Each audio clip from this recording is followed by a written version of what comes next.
안녕하세요. 오늘도 사금의 시간 함께 해서 감사합니다. 오늘 에스겔서 46장입니다. 45장에 이야기하지 않았던 부분까지 포함해서 함께 이야기를 나눠보도록 하겠습니다. 결론부터 이야기를 하죠. 공동체로서 받는 구원의 은혜를 명령하시는 것이 46장의 핵심적인 메시지입니다.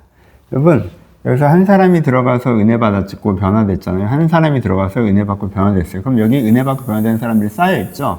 그럼 하나님께서는요, 그래, 은혜 받고 변화된 각 개개인들이 그냥 이 은혜를 서로 나누는 정도에서 멈추길 바라지 않으시고요. 이들이 함께 나와서 같이 은혜 받기를 바라세요. 그게 뭐예요? 절기죠. 개인 구원의 은혜를 받은 사람들이 공동체로 함께 모여서 같은 고백을 드리고 한꺼번에 같이 은혜 받는 그 순간을 하나님께서 그들 가운데 명령하시고 그 은혜가 그들 가운데 더해지길 바라세요.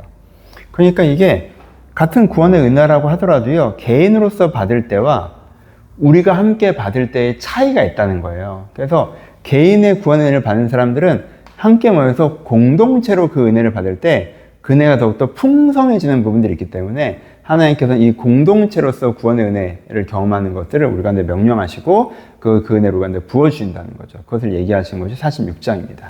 그러니까 이건 어떤 면에서 이제 교회 회복에 대한 부분이죠. 함께 은혜 받는 사람들이 모여서, 개개별적으로 은혜 받던 사람들이 모여서 함께 은혜 받는 것.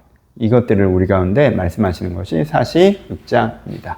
45장부터 살펴보도록 하죠. 18절부터 25절을 살펴보면 어떤 예배를 드리라고, 어떤 절기를 지키라고 말씀하세요. 첫 번째 1월 1일에도 속죄제를 함께 드리라고 말씀을 하시고요. 그 다음에 6월절, 이것도 속죄제와 같은 구원의 절기죠.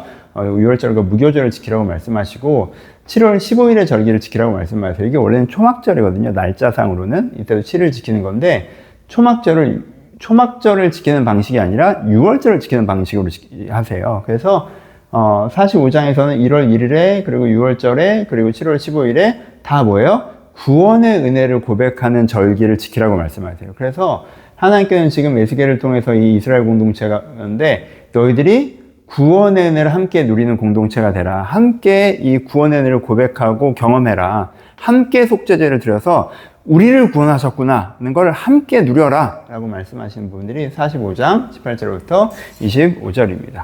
46장으로 가보죠. 46장 1절에서 15절에 무슨 얘기를 하고 어떤 그 절기를 지키라고 말씀하십니까?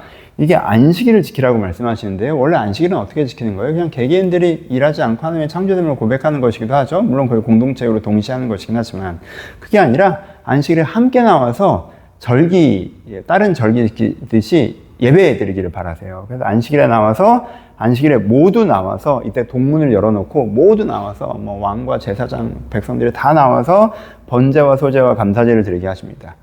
번제와 소제, 감사제 복습해보죠. 어떤 건지 기억하시죠? 번제는 내가 새로운 사람이 됐음을 주 앞에 고백하는 거죠. 소제는 우리 가운데 새로운 삶을 주셨음을 주 앞에 고백하는 거예요. 이제까지의 나의 존재와 의지는 다 꺾고 내가 하나님의 임재 가운데 하나님께 원하시는 사람으로 변화됩니다라는 것이 번제이고, 그래서 속죄제 어떤 그 다음 단계인 거죠. 소제는 우리가 노력해서 얻은 것들을 밀가루 같은 것들을 드리면서 내가 수고해서 사는 삶이 내 삶이 아니라 하나님의 삶을 사는 것입니다. 그래서 내 삶이 변화된 것을 얘기해요. 그래서 안식일마다 나와서 하나님, 우리를 새로운 사람을 만드셨고 우리가 내 새로운 삶을 주셨음을 감사합니다라고 함께 고백하라는 거예요. 새 생명의 은혜, 새로운 부르심의 은혜를 함께 고백하다. 이 은혜를 같이 누리라고 얘기하시는 거죠.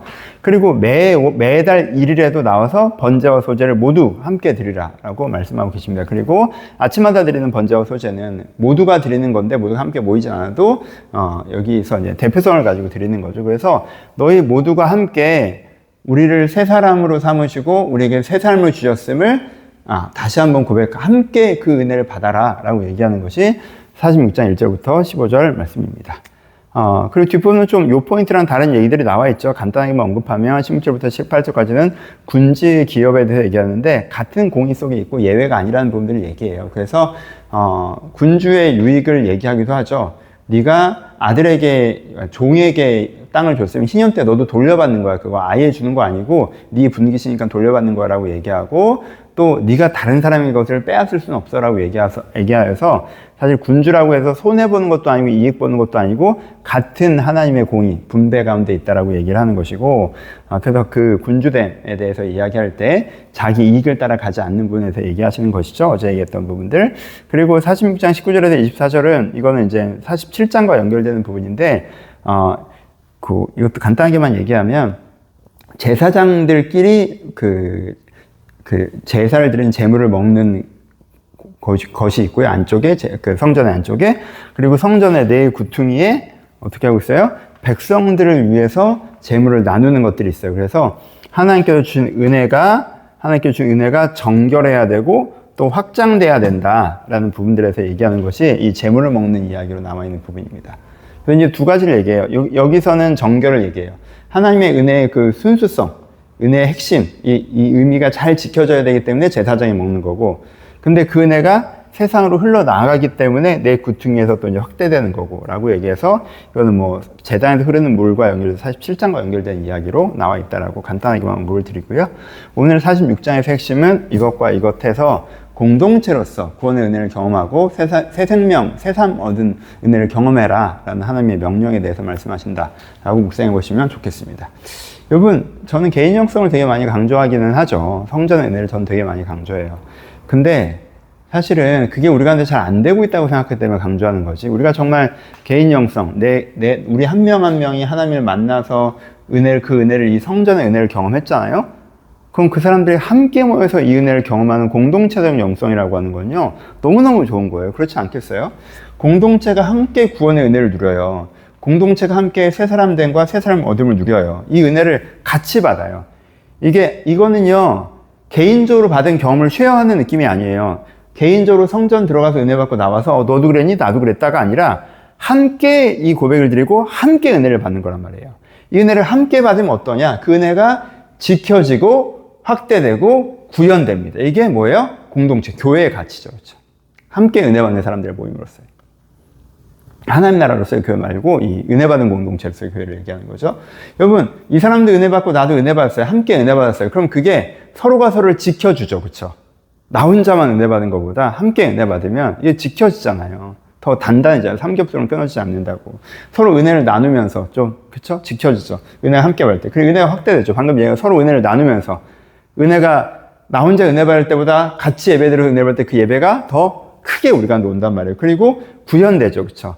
내가 변화된 사람으로서 이 사람을 대하고 이 사람이 변화된 사람으로서 나를 대하고 내가 변화된 삶을 살아가고 이 사람은 변화된 삶을 살아가면서 이게 서로의 변화된 존재와 삶이 서로 간에 엉키면서 이 변화됨이 구현된단 말이에요. 여러분, 내 방 안에서 나 혼자 있는데 내가 새 사람 되고 내가 새 삶을 살아간다라고 하는 것과 이렇게 변화된 사람과 삶이 함께 은혜를 받아서 그게 함께 엉켜 들어가는 것과는 그 구현의 구체성이 다르잖아요. 그래서 이게 공동체로서 받는 은혜의 힘이 있다라는 거예요. 그래서 하나님께 우리가 무엇을 명령하십니까? 네가 진짜 하나님께서 에스겔에서 말씀하신 그 구원의 은혜를 정말 경험하고 그 구원 은혜를 지켜가고 있다면 그 다음에는 그 구원의 은혜를 같이 받는 사람들과 함께 그 은혜를 경험하라. 그럼 그 은혜가 더욱더 너희한테 크게 아름답게 이루어질 것이다 라고 말씀하시면서 교회로서의 부르심, 교회로서의 은혜에 대해서, 공동체로서의 은혜에 대해서 우리가 말씀해 주고 계십니다.